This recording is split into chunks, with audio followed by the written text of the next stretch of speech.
Drifting deeply into the visual ebb and flow of the DMT, I just walked through the thin fabric of the visual fractal fantasy. It was like a gauze layer of the dream just separated and boom, it was like walking from a dark night into a brightly lit casino in Las Vegas.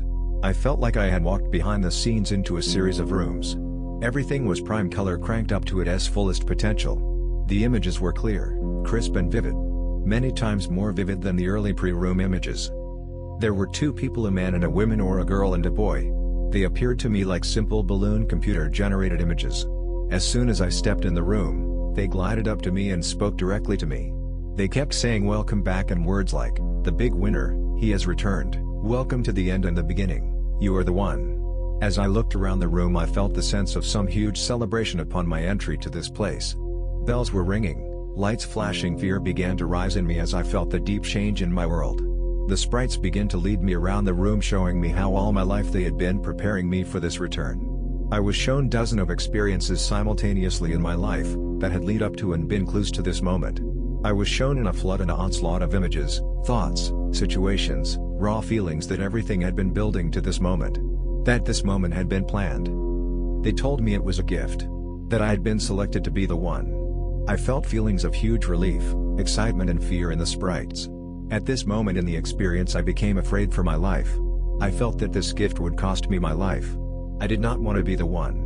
The sprites felt this fear in me and began to hold my hands and arms, rushing me deeper into their world. I felt their fear and I began to believe that I had stepped out of the dream, out of the drug, out of my body and mind and into this superworld. I began to believe in the transformation. As I walked deeper, I could see standing in the middle of the room, in the center of this place, an object similar to an hourglass. It was slowly turning over. I became aware that this vessel, as it tipped over, transferring its contents from the small red end to the larger blue end, was transforming me. I felt my humanity slip out as I was filled with this new powerful light. A light of greater perception, of clarity. It felt like returning home. It felt familiar. It felt like I was waking up from a hollow, pale dream of reality. I felt godlike and omnipotent. I realized that this gift was not only a gift but equally a death sentence for my physical body. I felt like I had been chosen to receive this not out of benevolence but out of a need to release this power and perception. There had to be the one, to relieve the others. There had to be the one who perceived completely. I felt like Christ at the moment of realization of godhood and the inevitable moment of his crucifixion. I also felt like all this knowledge and perception was far too large to be processed by my physical mind and that death was the obvious transition. As this moment of realization hit me, I felt the sprites smile and step back. They told me I was the one and this was real and that it would never end. They said, "Do you not believe? Then see." At this moment I sat up, in the real world, and opened my eyes. This moment true panic set in. I was deeply hallucinating. The real world was being covered, transformed into a psychedelic kaleidoscope of energy. Every surface had something like movie film, one image after another lined up like film shown through an overhead projector. These were the prime images of our symbolic nature. Slowly rolling over every surface. Like the sprites of the objects. I felt I was seeing time in a singularity. I felt like I was seeing the symbolic patterns like a second perception of true meaning. In the real room there were two people sitting next to me. When I looked at them I felt reassured momentarily. Then they exploded into dozens of two-dimensional layers of light. Looking like computer-generated futurists' paintings. Wafer-thin halos created the shapes of my friends. Dave looked up at me and said welcome back, causing me to panic. Because when he said welcome back I did not think it was back to reality but back into the fold of this superworld I was in. Back as their chosen one or at least one amongst them. I perceived Dave and Poon as personal guides or guardians or gatekeepers there to welcome me into this new exalted state.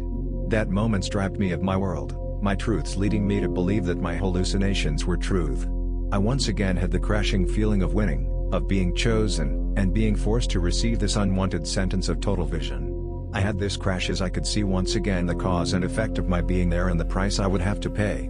I was the Being King and the price of my gift would be perceptual transcendence but physical death.